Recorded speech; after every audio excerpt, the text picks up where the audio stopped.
जय हिंद। बेहतर से बेहतर होने का तलाश करें, मिल जाए नदी तो समंदर की तलाश करें। टूट जाते हैं शीशे पत्थर की चोट से, पत्थर टूट जाए ऐसे शीशे तलाश करें। आज हम आपसे बीच में बात करते हैं अपने बचपन की कुछ कहानियों की। देखिए, हमारा परिवार एक जॉइंट फैमिली में, हम लोग एक छोटे से परिवार में जन्म लिए। सब लोग एक साथ रहते थे, अंकल सबका परिवार यहाँ पे। उसमें हम लोग के मकान के भी एक कमरे थे जिसमें हम लोग रहते थे।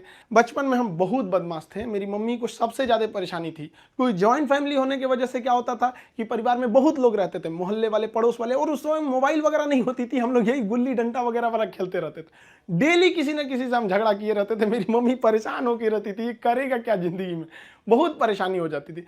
और बचपन में थोड़ा सा फाइनेंशियली प्रॉब्लम होने की वजह से हर चीज़ लिमिटेड तौर पे मिला। स्कूल, हम एक नॉर्मल से स्कूल में गए, और पेंसिल वगैरह तक का भी बचपन में हिसाब मिलता था। पेंसिल खरीद के आती थी, उसमें से आधा काट के, आधा तुम लो आधा तुम लो, तुम्हारा पहले कैसे खत्म हो गया, तुम्हारा ज़्यादा कैसे चला। काफ़ी ये सब समस्याएं थी। घर के आगे एक कॉलेज था, उस कॉलेज में हम लोग जाते थे देखने के लिए, किसी का पेंसिल तो छूट नहीं गया, किसी का पेन, मतलब जो कुछ किसी किसी का रह जाता था छुट्टी के बाद तो लेके आते थे लोग। या फिर किसी का, मतलब कोई किसी के पेज में, किताब में, कॉपी में कुछ कुछ पेज सादा बच जाता था, तो हम लोग उसको कलेक्ट करके ले आते थे और मम्मी को देते थे। मम्मी देखिए, इसमें 2 पेज सादा है, इसमें 3 पेज है। उस सबको ले आके एक जगह बनाते थे। मम्मी उसको सुई धागा से सिल देती थी और उसको हम लोग एक कॉपी बना लेते थे। आज भी आदत उसी में है। ये आज महंगी कॉपियों पे तो हाथ ही नहीं चलता है, वहाँ पर उसी भी आदत लग गई है वहाँ। और बचपन में हम लोग के घर पे गाय वगैरह भी थी, छोटे छोटे जानवर वगैरह, ये सब के पालने में इन लोग के लिए करते रहो। ये सब करते करते बचपना निकल गया। और इस बीच मेरे पिताजी जो थे वो अलग अलग जगहों पे वर्क करते रह गए, कभी शिप बिल्डिंग में, कभी पाइपलाइन में, कभी फॉरेन में, अलग अलग जगह पे। एक स्टेबल नहीं रहा, जिसका खामियाजा हम लोग को आगे जाके बहुत बड़ा भुगतना पड़ गया था। फाइनेंशियली खराब होने की वजह से हमको शुरुआत में, हम जब 8 पास किए तो वहीं से हमको फौज में जाने का थोड़ा सा जुनून लगा कि हमको फौज में जाना चाहिए। तो हम 9th में जब पढ़े थे, सैनिक स्कूल का एंट्रेंस का एग्जाम दिए, उसमें मेरा सिलेक्शन ही नहीं हुआ। पता नहीं क्यों सैनिक स्कूल में नहीं हुआ। तो फिर हमने पॉलीटेक्निक का दिया। तो पॉलीटेक्निक के भी उसमें देखिए, एक्चुअली क्या है कि जो एकेडमिक पढ़ाई होती है उससे थोड़ा सा बेटर होता है जो कॉम्पिटिटिव होती है। तो 8 के बाद ही सैनिक के लिए एक कॉम्पिटिटिव वाला माहौल आ गया था। फिर पॉलीटेक्निक में दिए, उसमें रैंक अच्छा नहीं आया, तो हम कहे छोड़ो, अब नॉर्मल 10th यानी मैट्रिक करते हैं, उसके बाद इंटर करते हैं। इंटर करने के बाद फिर हम लोग ने सोचा कि एनडीए का देते हैं। इस बीच एआई ट्रिपल हम लोग के वक्त में होता था, एआई ट्रिपल ही, उसको दिए। आईआईटी के दिन तो हम सोए रह गए थे वहाँ। फिर एनडीए के गए सिलेक्शन के लिए, तो एनडीए में रिटन एग्जाम हुआ, वो काफ़ी ठीक ठाक था। और एनसीसी वगैरह हम लोग ने किया था, तो उससे फौज से काफ़ी ज़्यादा उससे जानने को मिल गया, कौन सा हथियार कैसे काम करता है। ये वो एक जुनून हो गया कि भाई हम लोग को ये कॉन्फिडेंस था ना कि फौज में हो जाएंगे तो ट्रेनिंग की कुछ खास जरूरत नहीं पड़ेगी। हम लोग तो इसे बहुत हद तक जानते हैं हथियारों के बारे में। सब होने के बाद वहाँ पे क्या होता है कि ये सिलेक्शन काफ़ी प्रोसीजर काफ़ी कॉम्प्लेक्स होता है। वहाँ मेडिकल जांच होती है हर चीज़ का। मेरा हाथ काफ़ी टेढ़ा है, अभी इतना टेढ़ा होने की वजह से दोनों हाथ कि मतलब अब मेडिकली आउट कर दिया जाए। अब मेडिकल आउट होने की वजह से ये सब चीज़ें सही नहीं हो सकती हैं। तो यही एक तो वही था मेरे लाइफ का। इसके आगे हमने कोई सपना ही नहीं देखा था कि हमको कुछ और भी करना है। शुरू से ही फौज में ही जाना था हमको। अब हमारे लिए तो एकदम विकट परिस्थिति हो गई, साथ ही साथ फाइनेंशियली भी दिक्कत हो गया। अब क्या करें। तो नॉर्मल एक सरकारी स्कूल से इंटर था मेरा, फिर एक नॉर्मल ग्रेजुएशन किए, ग्रेजुएशन बीएससी। अब इसमें फाइनेंशियली दिक्कत भी बहुत ज़्यादा आ गया। इन दिक्कत में सबसे ज़्यादा साथ दिया मेरे 3 दोस्तों ने, सोनू, पवन, हेमंत। ये 3 दोस्तों ने हमारा बहुत ज़्यादा हेल्प किया। और हम सबसे खुश नसीब हैं, हम ये कह सकते हैं कि दोस्त हमें बड़ा बढ़िया मिले। तो सोनू था, पवन, हेमंत, इन लोग के पास जो पॉकेट मनी आती थी ना, तो जो घर से उसमें से काट के कुछ हमको दे देते, कुछ ये, तो हम लोग में मिलजुल के अच्छे से करते थे। तो एक साथ में हम लोग पढ़ाई करते थे। हम सबको, चारों को, हम लोगों को डिफेंस में ही जाना था।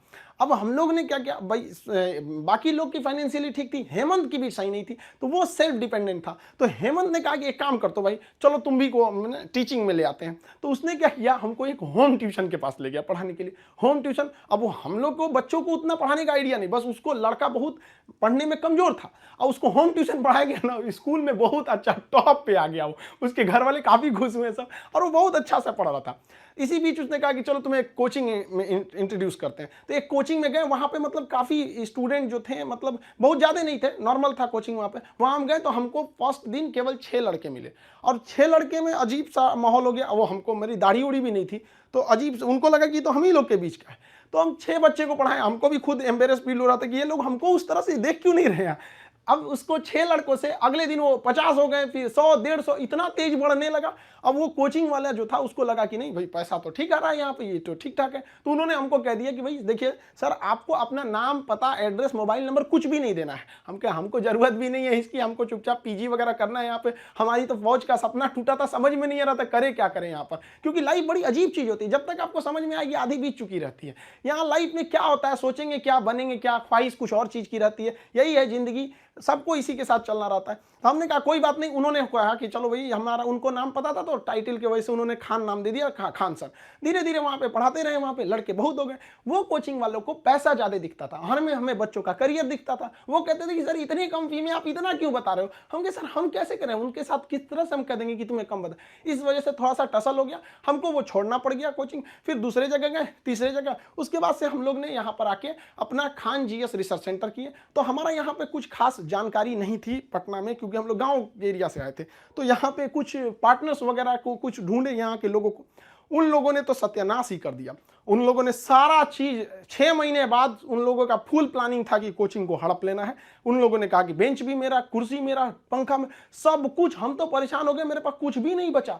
ये हाल कर दिया लोगों ने कि हमारे जेब में केवल 40 रुपया बचे थे और घर लौटने के लिए 90 रुपए चाहिए था। हम परेशान हो गए, भाई कम से कम 90 तो छोड़ो, घर चले जाए यार, पे यहाँ पे क्या कर दिए। कोई दिमाग काम नहीं कर रहा था। तो गंगा के किनारे हम बैठे थे शाम के वक्त में, टेंशन में। यहाँ पर सोचे कि अब टेंशन में जाएंगे, अब रूम। तो यहाँ से जब रूम पे गए, वहाँ पे पता चला वो दरवाजा खटखटाए तो कोई खोल ही नहीं रहा था। बड़ा देर बाद खोले तो मुझे कहाँ थे, हम कहे यहीं पे नदी बैठे थे, टेंशन में थे थोड़ा सा। कहे कितना टाइम हो रहा है, हम कहे यही 7-8 बज रहा होगा। तो उन्होंने कहा कि घड़ी देखो। हम देखे रात का 2:30 बज गया था। टेंशन से ना दिमाग काम नहीं कर रहा था, क्या करे क्या नहीं, अजीब सा माहौल हो गया था। अब हमको समझ में आ गया कि भाई हमारे पास केवल 40 बचा है, यानी ऊपर वाला हमको रोक रहा है यहाँ पर किसी ना किसी वजह से, तो हमें रुकना चाहिए। अब फाइनली हमने भी डिसाइड कर लिया कि अब हमको अपने फिर से एक नई शुरुआत करनी है। इस बीच हमको एक अनुभव मिला कि भाई सब पर आप आंख बंद करके भरोसा नहीं कर सकते।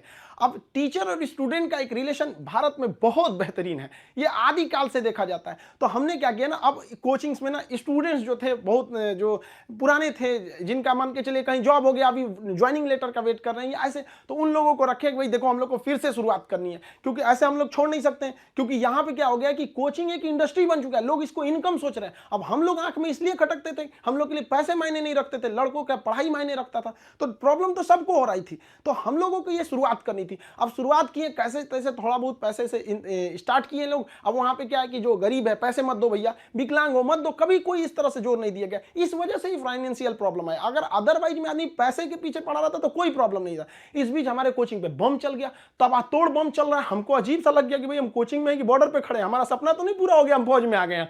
दीजिए देख रहे हैं पूरा अफरा तफरी मचा हुआ है बम से। इतनी तबाही हो गई हमको, मतलब एकदम लास्ट में आ गए कि हमको अब लगता है यहाँ से छोड़ देना पड़ेगा। फिर लड़कों ने कहा कि सर आप हाँ हिम्मत मत हारिए। हमारे कोचिंग में, हमारा जो कैंपस है इसके अगल बगल में 17 कोचिंग है, सबका शटर बंद हो गया, सब लोग भाग गए। लोग, हम लोग अकेले, भाई कम से कम कोई पूछते भी आता तो कम से कम एक सहानुभूति लगती है। लेकिन लड़के आए, लड़कियां तक आई कि सर कोई बात नहीं आप खोलिए, हम लोग पढ़ेंगे लोग, यहाँ कितनों बम चले यहाँ पे। तो हम क्या किए, पूरे कैंपस में मेरे कोचिंग पे सुबह में बम चला था, शाम वाले बैच में पूरे फुल प्लेजेड से स्टूडेंट आए थे। और जो बच्चे पढ़ रहे थे उसके अगले बैच के बच्चे नीचे खड़े होकर कह रहे थे कि अगर बम चलेगा तो पहले हमारे ऊपर बम चलेगा, कोचिंग को कुछ नहीं होने देंगे। बहुत हेल्प हुआ हमको यहाँ पर, बच्चों ने ही हमको बहुत ज्यादा सपोर्ट किया। और